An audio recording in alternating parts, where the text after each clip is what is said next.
네, 여러분 반갑습니다. 지난번 시간에는 한국 사회 현실에 대해서 좀 나눴죠.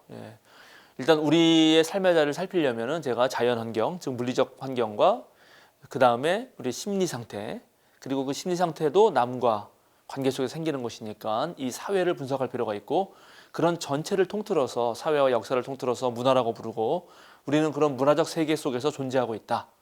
그리고 각각의 문화적 세계는 다 다르기 때문에 그 문화적 세계에 처한 사람들마다 저마다의 세계를 가지고 있고, 저마다의 신념 세계 속에서 세상을 해석하고 관찰하고 또 분석해낸다라는 말씀을 드렸습니다. 그런데 한국 사회는 그런 다양한 그 분석의 틀 중에 오늘날 21세기에는 자본주의와 실증적 유물론, 그리고 공리주의라는 큰 가치에 동의하고 있어서 바로 그것이 우리의 불안을 더 가중시키고 있다는 말씀을 드렸습니다. 그런데 여기서 멈추면 좋은데요. 이게 더 어려움이 있어요. 우리 정말 인류가 지구에 산 지는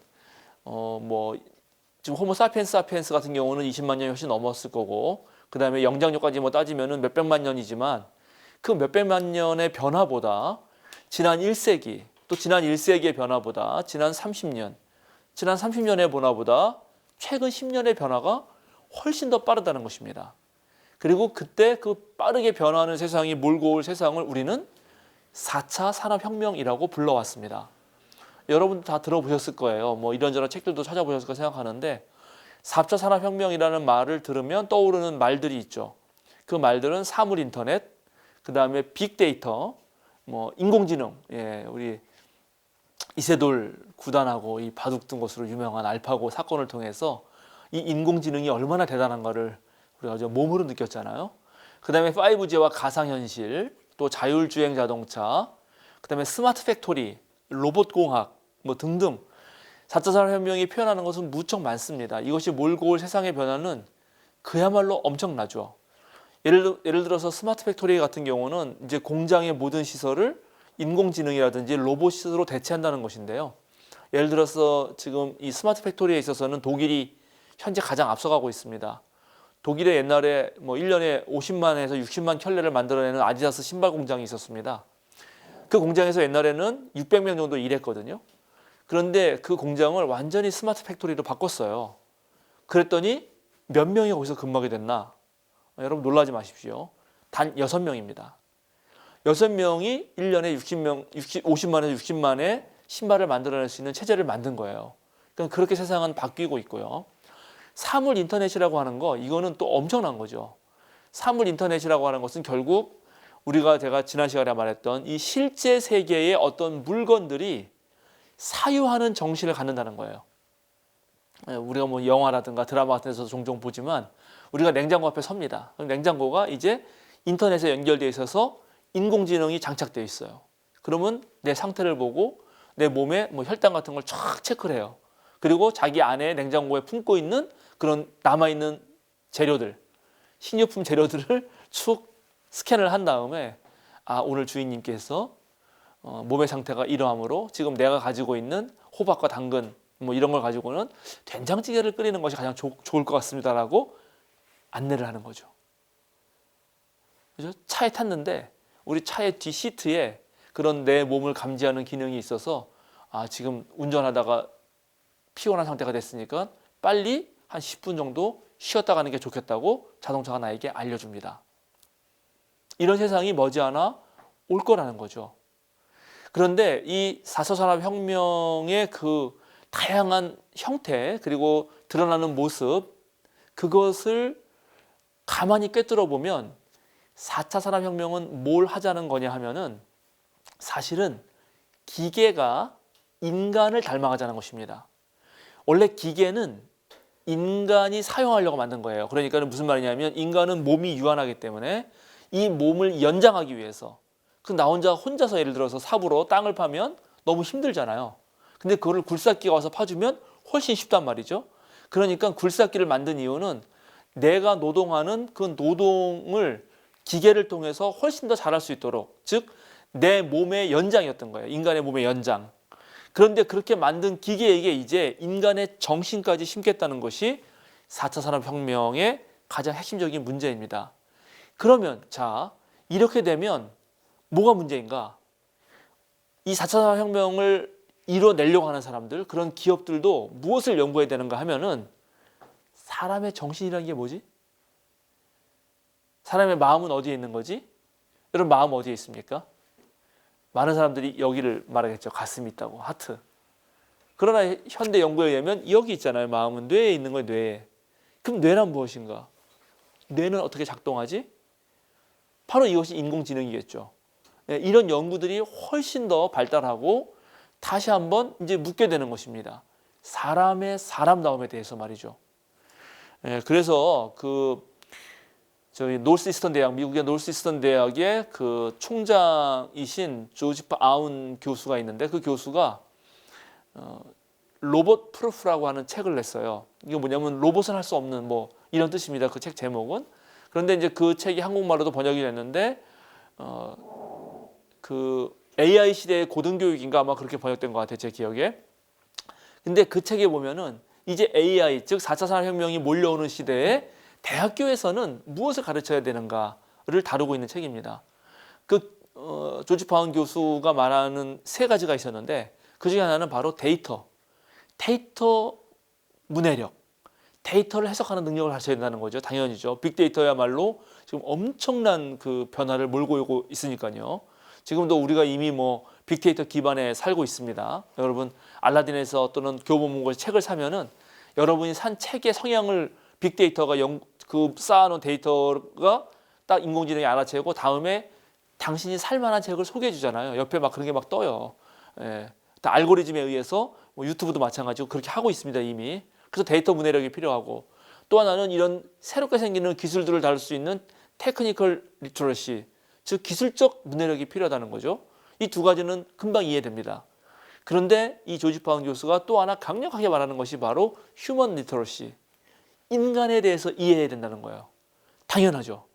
왜냐하면 제가 말씀드렸듯이 4차 산업혁명의 핵심에는 무엇이 있냐면 기계를 인간처럼 만들겠다는 것이에요. 그러니까 인간이 누구인가? 우리가 늘 물어왔죠. 철학이 수천 년 동안 물어왔던 것입니다. 나는 누구인가? 이 문제를 다시 한번 4차 산업혁명 때에 묻게 되는 것이고, 이 문제를 풀어야 됩니다. 그래서 이 문제를 풀 때 우리가 앞으로 맞닥뜨릴 세상이 정말 사람다운 세상이 되는 거죠. 그러니까 변하는 세상에 내가 맞추는 것이 아니라, 즉 세상의 사람이 아니라 어떻게 이 사람이 더 중요시 여겨지는 사람다운 사람의 세상을 만들 것인가가 4차 산업혁명 때도 여전히 중요한 과제다라는 말씀을 드립니다.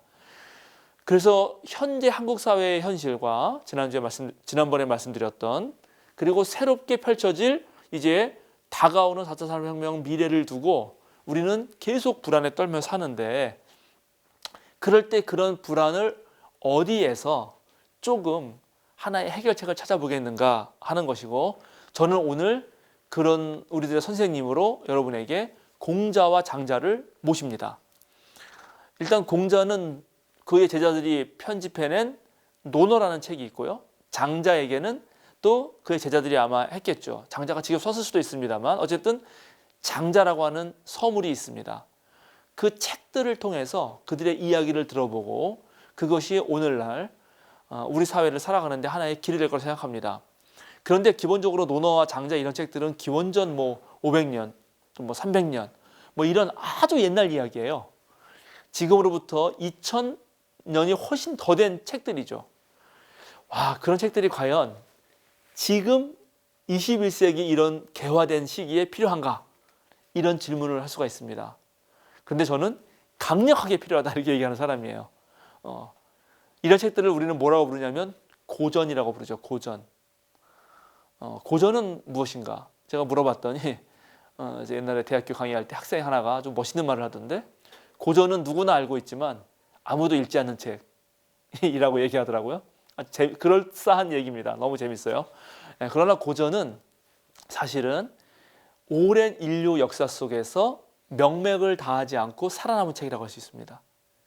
그러니까 요즘에도 책이 뭐 몇만 권씩 나올 텐데 그 중에 몇 권이나 1000년 뒤에 살아남을까요?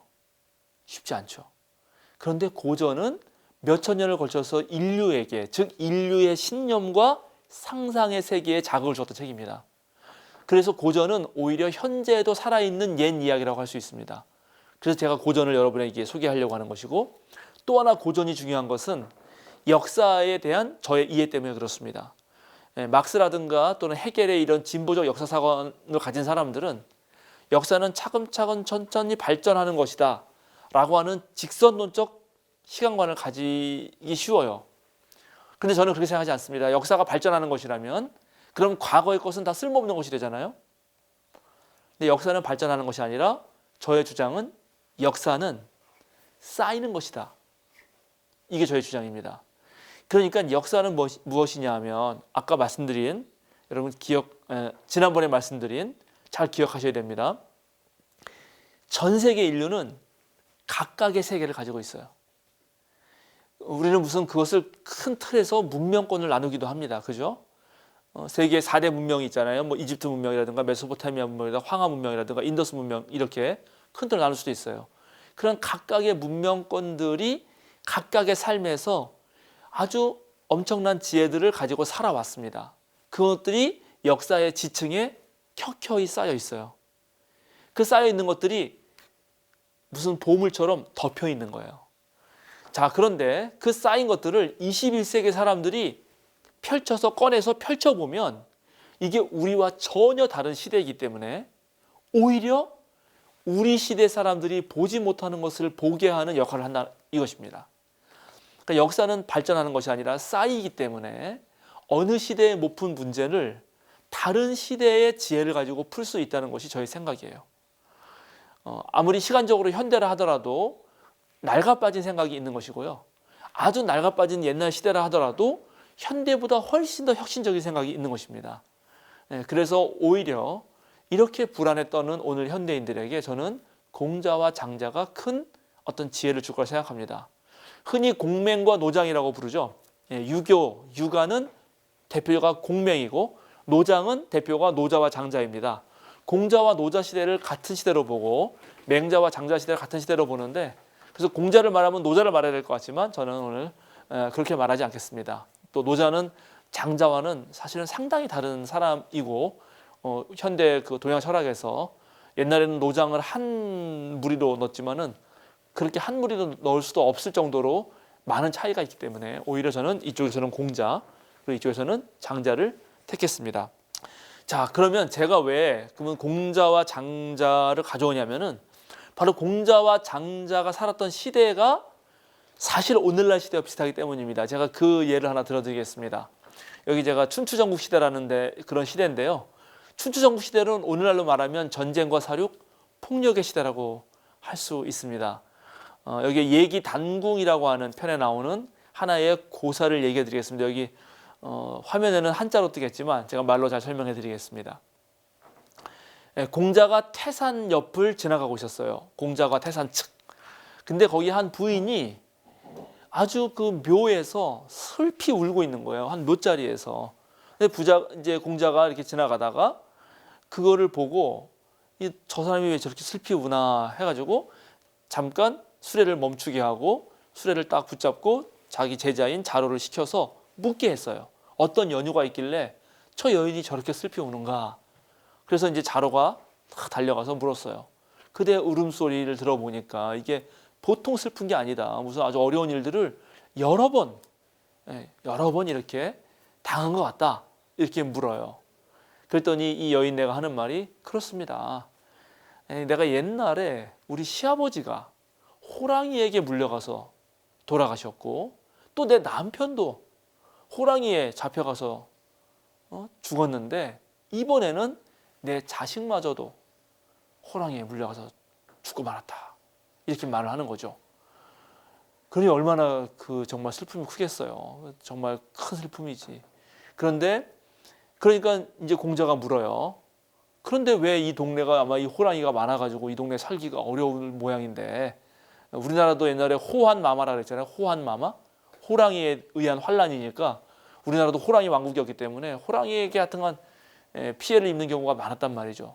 그러면 이 동네를 떠나야 되지 않느냐? 왜 안 떠나지 않느냐? 이렇게 물었어요. 그랬더니 이 여인이 하는 말이 무가정, 한자로. 여기에는 가혹한 정치는 없습니다. 이렇게 말하는 거예요. 그러니까는 부자가 이 말을 탁 듣고 제자들에게 하는 거예요. 얘들아, 너 이 명심해 두어라. 가혹한 정치라고 하는 것은 호랑이보다 더 무서운 법이다. 이런 말을 하거든요. 이것이 춘추 전국 시대의 어떤 하나의 모습을 보여주는 일화입니다. 춘추 전국 시대라고 하는 것은 가장 큰 목적이 부국강병이었어요. 부국강병이라는 것은, 고대의 부국강병은 자기네 나라의 영토를 넓히는 것입니다. 영토를 넓히면 거기서 곡식이 많이 나고요.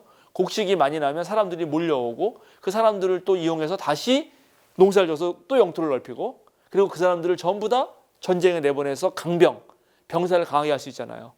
그러니까 고대의 부국강병의 목표는 오로지 전쟁을 해서 땅을 넓히는 수밖에 없거든요. 그러니까 온갖 폭력과 전쟁과 사륙이 남았던 시대죠.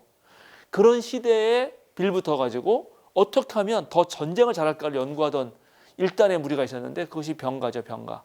근데 병가는 부국강병이 되고 싶은 모든 패권을 가진 그런 황제들, 왕들의 꿈이었기 때문에 다 사용합니다. 근데 그렇게 하면 사람이 살 수가 있나요? 완전 정말 약육강식의 세상에서 사람은 살 수가 없죠. 그래서 그런 것을 조금 더 정리하기 위해서 등장한 학문이 있는데, 그것을 법가입니다. 소송과 법을 통해서 이것을 처리해 보려고 하는 거죠. 그리고 뭐 당시 종행가라는 것도 유행했는데, 종행가는 어떻게 하면 전략을 잘 짜가지고 그냥 전쟁 기술만 익히는 게 아니라 전략적으로 이 나라랑 연합하고 이렇게 해서 합공을 전화를 하고 뭐 이런 것들이 생겼어요. 근데 이런 세상을 고치기 위해서 바로 등장한 사람이 있었으니 그것이 공자입니다. 공자는 그런 모든 방법을 물리치고 덕치와 인치, 덕으로서, 지도자가 사랑으로서 다스려야 된다라고 가르칩니다. 그런데 왜 이 전쟁과 사륙, 폭력의 시대, 이 시대와 오늘날 시대가 똑같다고 말하는가? 똑같지 않은 것 같나요, 여러분? 어떻게 생각하나요? 삶이 전쟁 아닌가요? 현대인의 자화상을 가장 잘 그린 책 중에 하나가 한병철 교수의 피로사회라는 책입니다. 그 사람은 현대를 피로사회라고 정의하고 있어요. 피로하다는 거죠. 맨날 싸워야 되고 경쟁하기 때문에 지쳐있다는 거예요. 우울사회고 소진사회라는 말을 계속 쓰는데, 그 책에서 이런 말을 해요. 제가 어릴 때 이 전자기기를 막 여러 개를 잘 다루는 친구들, 멀티 아답터라고 되게 좋아했어요. 한꺼번에 여러 가지 일들을 해낼 수 있는 능력을 되게 높이 숭상했어요. 지금도 어떤 사람을 뽑았는데 이 사람이 너무나 많은 일을 잘해. 이거를 멀티태스킹이라고 하죠. 멀티태스킹. 한꺼번에 여러 가지를 할 수 있는 능력. 그것이 바로 후기 근대, 포스트 모던의 노동 및 정보사회를 사는 인간이 갖춘, 그리고 갖춰야 할 능력이라고 말합니다. 그런데 한병철은 이 멀티태스킹이 진보가 아니라 퇴화라고 말을 해요.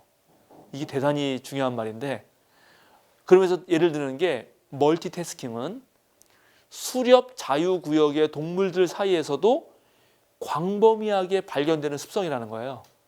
그러니까 무슨 말이냐면, 수렵 자유구역이라는 거는 이제 서로 먹고 먹히는 세상에서 내가 저 토끼를 먹으려고 이렇게 주의하는 거죠.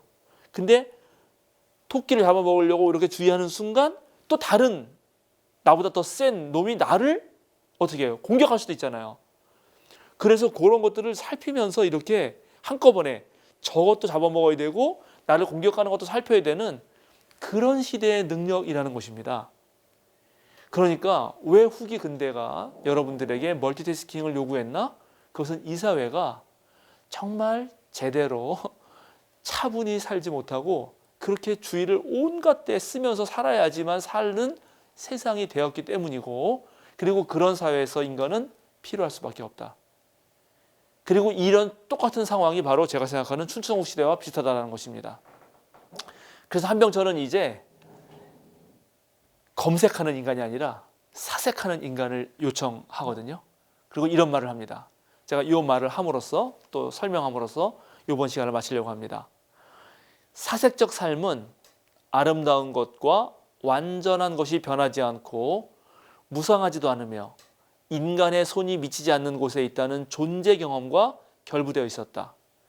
그러한 삶의 기본 정조는 사물들이 그렇게 존재한다는 사실, 그리고 어떤 조작 가능성이나 과정성에서 벗어나 있다는 사실에 대한 경이감이다. 근대의 데카르트주의는 이러한 경이감을 회의로 대체한다. 말이 어렵죠? 말이 어렵습니다. 한 번 들어서 무슨 말인지 몰라요. 근데 제가 쉽게 설명해 드릴게요.